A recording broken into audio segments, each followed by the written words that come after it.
Welcome back to Dim Butlers. I am Cass, I'm Doug. and we are here to once again have a little couch talk with you guys, since that seems to be the phrase that everybody keeps saying. But That we ain't they, on the couch. that they feel like they're just in our living room on the couch having a glass of wine or juice. Well, today you're in our kitchen. Kitchen. Today's the kitchen. Yeah. So today's topic is about emotions. Emotions make you sad sometimes. All right.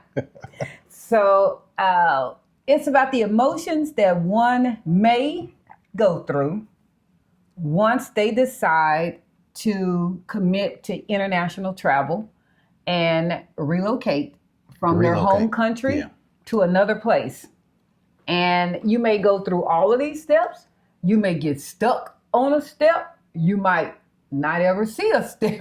It's almost like the grief process. You might go through them all. Absolutely. And you might not go through none of them. And you might pass everything and go straight to go and just enjoy life. So these were some of the things that I did make some notes. So you might see me glance down every once in a while. And it was just to kind of keep my thoughts going as to I ain't got no notes. some of the steps. So it was just mainly about the steps. I don't really as you can already tell, we're just conversationalists. Yeah. We like to just talk off the cuff, but we don't like to think things through. It seems too, planned at that point. It's not a conversation. Right. But a little bit about ourselves. So again, we are a married couple. We have made it to 20 years this year. We are a blended family with 4 young adults, all ranging from the ages of 28 to 31. Yep. And we have 2 beautiful grandkids, ages 9 and 5, as of today of the filming of this video. And they are the reason why we're in America at this moment. That's going to be one of the steps. Yeah. So first comes dreaming of the possibilities.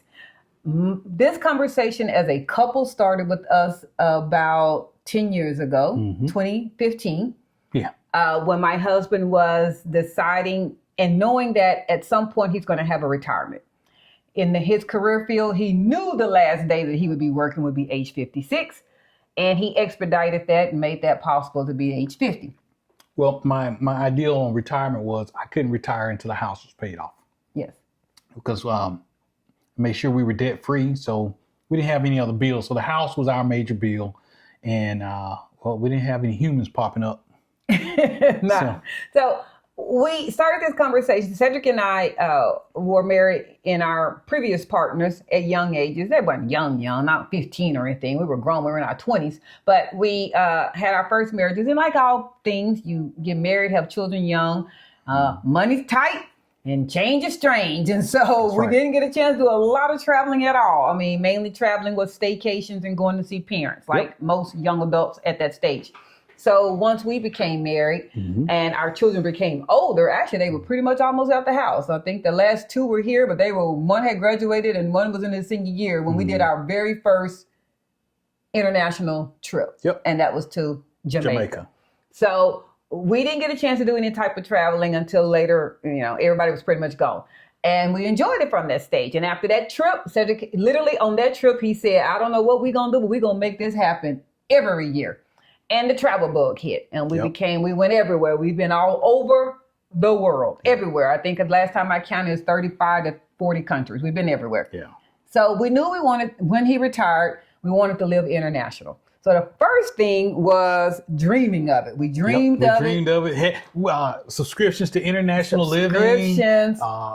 Watching YouTube, TV shows, travel guide. I was crazy about Anthony Bourdain and his food. Any place that we could see, we dreamed of it. And that dreaming consisted of everything from RV. Did we want to do the RV life? Did we want to get land and live by the lake and build a house? Did we want to live internationally? It was dreaming.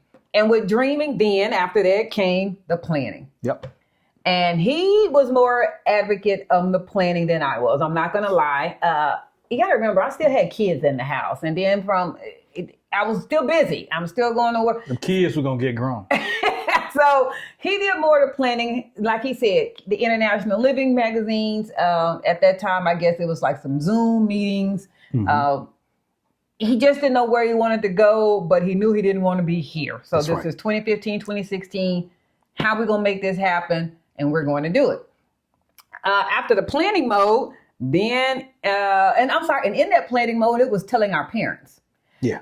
And we told our parents first. Now, Cedric and our parents are the same age. They're literally the same age. It's really funny how our life mirrored. My parents are not married to each other anymore. My dad is married. That's the one that came to visit us while we were in Panama City.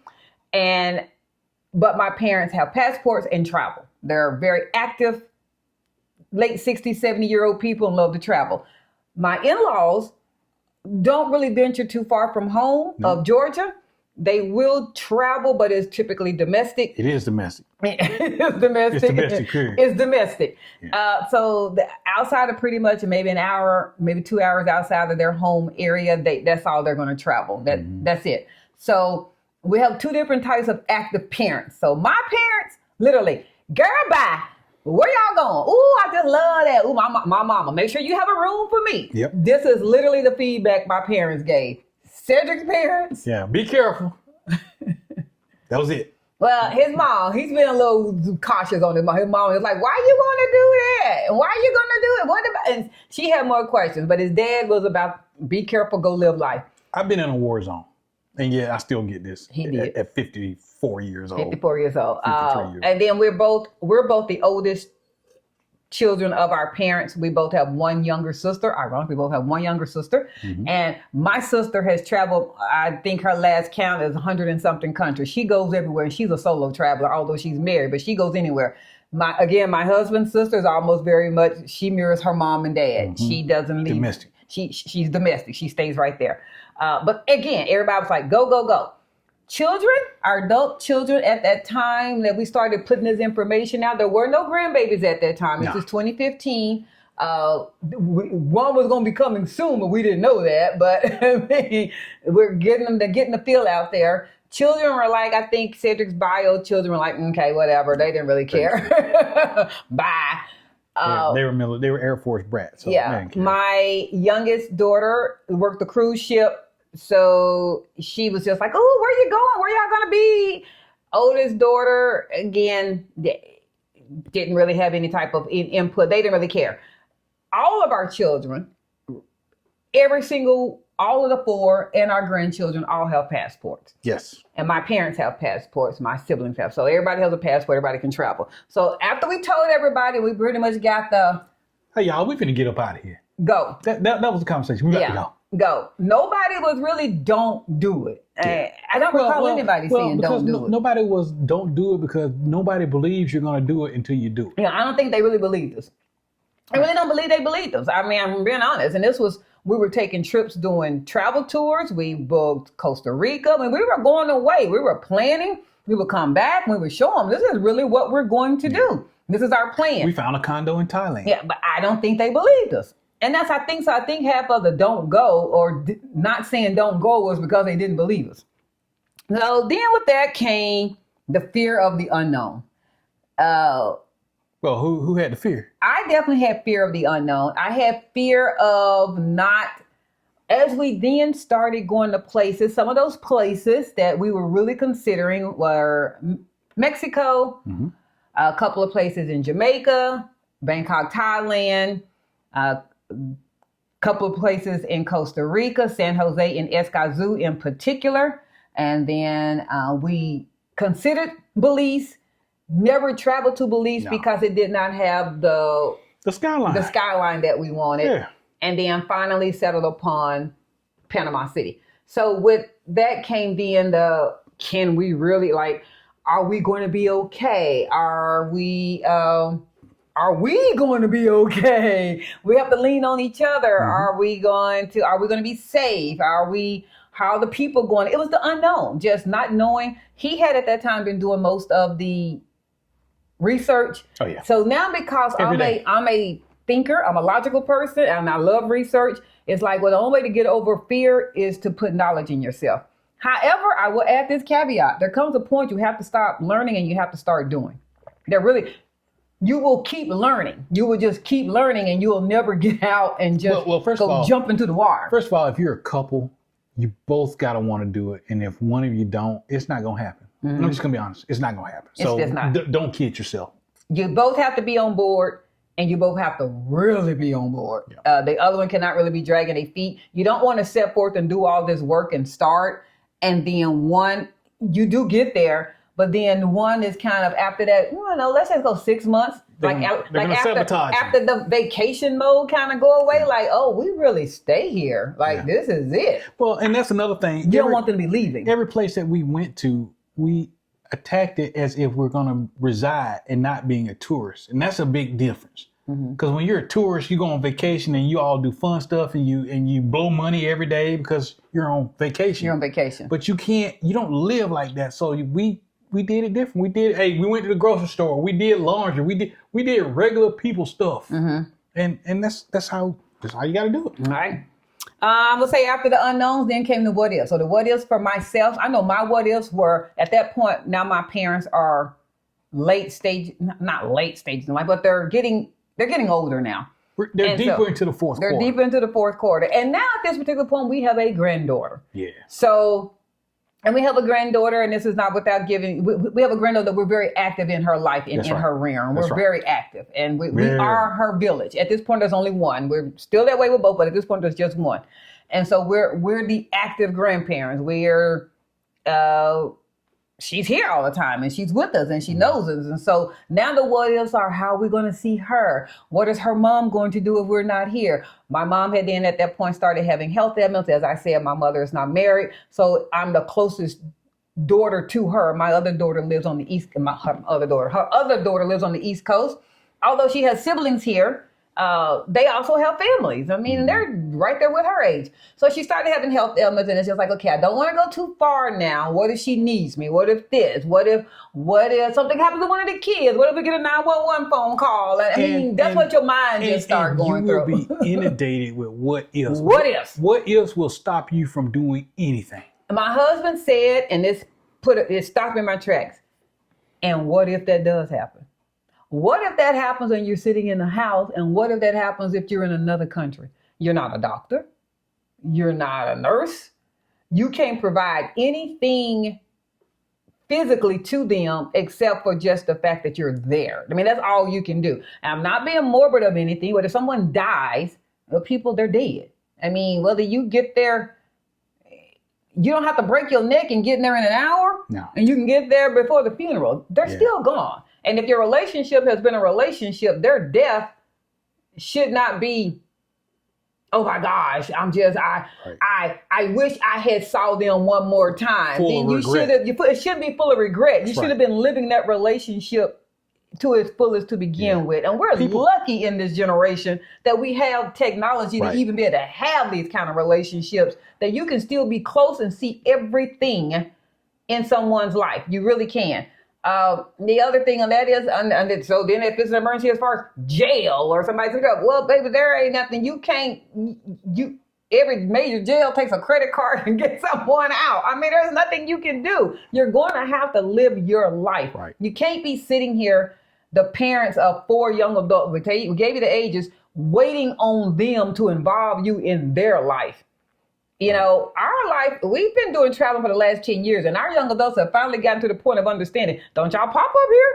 Don't just say, because my husband's bio children, they're known for that. Let's say it's a Friday. Hey, Dad, we're going to come over on Sunday. He'll be saying, I'm in California. Yeah. Come over, you just watching the house. I'm in California. Or they'll, even if we're not out of the country, out of the state, they'll be like, hey, we had plans on coming by Sunday. Like, I got plans to go to a concert. For whatever reason, and I know we're not the only ones, our young adults think that you're just sitting in the house at the table doing waiting this. On them. Well, they know I ain't doing that because I can't type no crap. No, I'm not typing. You just like twiddling your fingers. I got you. I wish they would call me. Oh, I wish they would spend time with me. Nah. I don't know where they get that from. Nah. And I'm being honest, because we are not those people. Neither one of us have never picked up the phone and been like, we're so bored over here. I wish you would come see me. That's not us. But I think in their mind, they think that. They really do think you're just sitting there like until they pop up in your living room, you have no life and don't have nothing to do. Mm-hmm. So we had to let them realize, y'all are not our life. You're in our life. Yeah. You're not our life. Yeah. Our whole energy and happiness does not just come from you all. That's right. So, but our happiness comes from each other. That's true. And home is where we are together. And yeah. That's what it was. So then it became, the what else got out the way. So now it was second guessing the decision. And with that, at that point for me, the second guessing came with second grandbaby. So second grandbaby's here. They were 4 years apart. We've now had COVID. We're still in COVID. We've had COVID. We've postponed our time in leaving. Well, because the country was shut down. The world was shut down. So Panama was originally a planned trip for us during COVID. And then not only did Panama shut off, y'all ain't bringing y'all nasty butts in this country. Not only did they do that, the world shut down. So it was like, well, I guess we're going to sit. Yeah. I got very sick with COVID. Yeah, I got very sick when I caught COVID. And my husband had a lot of guilt about me catching COVID because you've all heard our story. I worked from home. Yeah. I was keeping two little people at that time, the two grandbabies, because the world was shut down. And the oldest one couldn't go to school. So I was homeschooling her. I was her teacher. Her mom is an ICU nurse, and my husband was an essential worker. So my only environment was them two. Yes, a nurse, I get that, and someone who's an essential worker as well in the government field. So they both, my daughter and him, they both felt so bad when I got COVID because they're like the only way she could have caught it was us. It's one of us. We're the only people she'd see. Luckily and blessed, the grandkids never caught it. It was just me, but I had it very bad. I couldn't smell anything, couldn't taste anything for almost 9 months. I never had to go to the hospital, but I was very sick. I lost almost 40 pounds. She did. I had almost what would be considered almost having MS type symptoms. So the emotion part with that was I would come home every night and check to see if she was still breathing. That's how sick she was. And that went on, like I said, 8 to 9 months.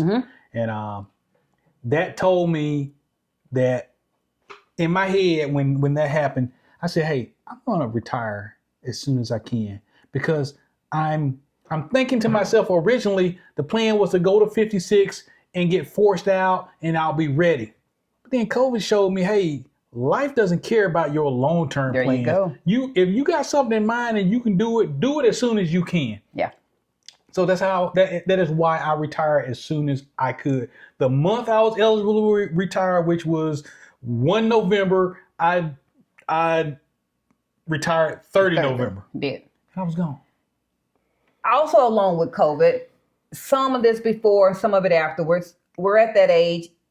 We weren't old by no means, but we're our late 40s, early 50s at that point. We both started losing friends with death. Yes. And they were quick deaths. They were younger people. And they were young. We both did. We were just like, oh my gosh, what in the world? And they weren't car accidents.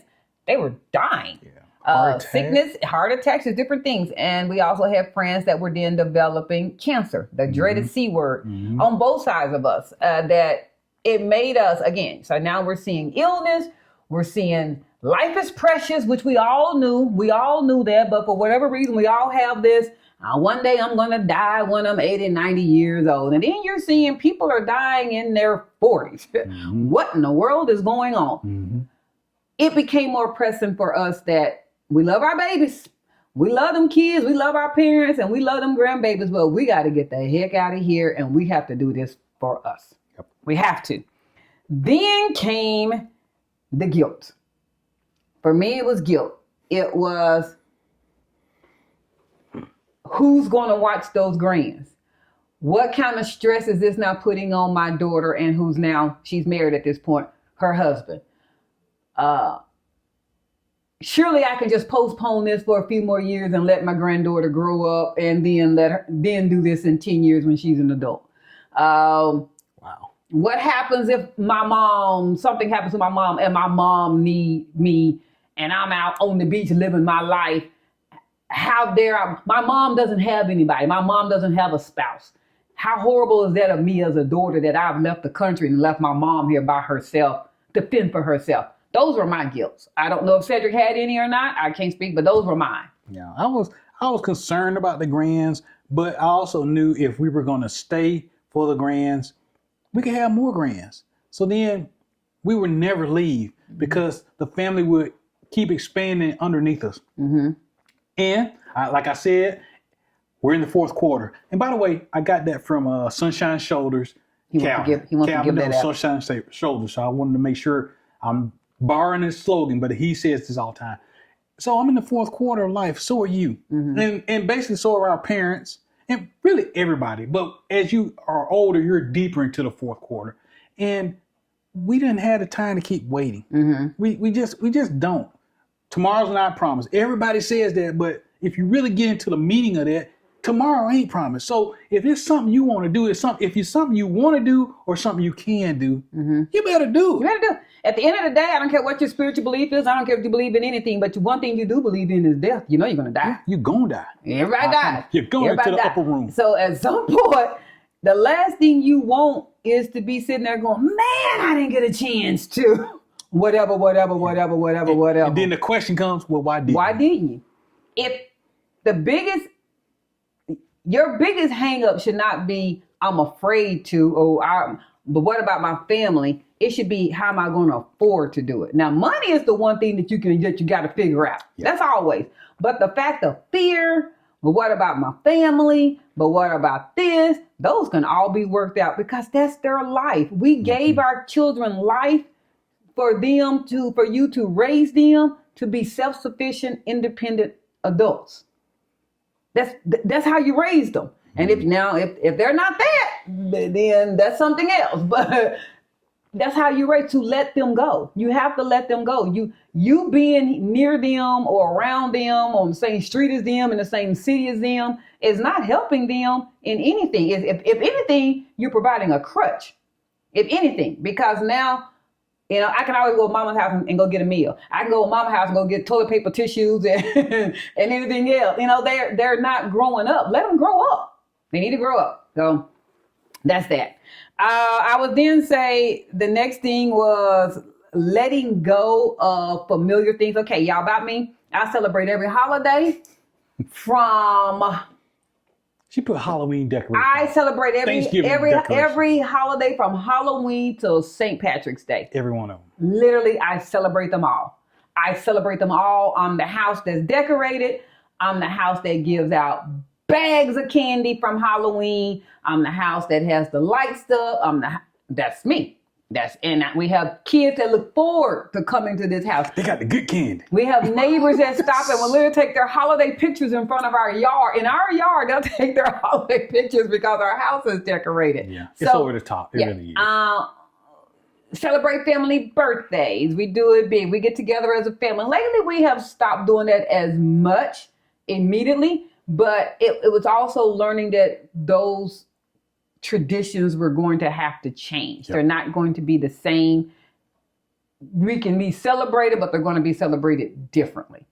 That's what I guess the best thing is. That nothing stops me from putting a tree on my terrace and wrapping my Christmas lights around it, but I'm not going to have 18 inflatable air blow-ups in my front yard.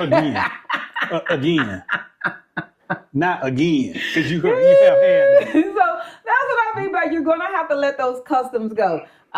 Thanksgiving, I love to cook. Cooking is my pastime. So Thanksgiving might not be 30 people over our house and aluminum pan full of food everywhere type of thing. It might be and maybe even our floor of neighbors. And that's fine. It might be a different tradition. Family might now be coming down to see us. Yeah, which will be great. And that's fine. So it was letting go of those traditions and realizing that just because it's a tradition, it can be a new tradition. Right. It can be new. Yeah, we used to do Thanksgiving here, but now we're doing Thanksgiving in Panama City. And now we have empanadas. I don't know, just whatever it is that we want to say that we do. It's something different. All right, now you want to stop it here and do a part 2 so they can... Let's stop it here. We're going to stop it here because this can get long. We're at like 20-something minutes. We're at 25, and I don't want to bore y'all too much. Yeah. We don't do too good on our hour long. We're going to stop it here. There is going to be a part 2. Hope you're enjoying this part so much. So the next part we're getting ready to talk about is now that it's time to go. So that was the leading up to.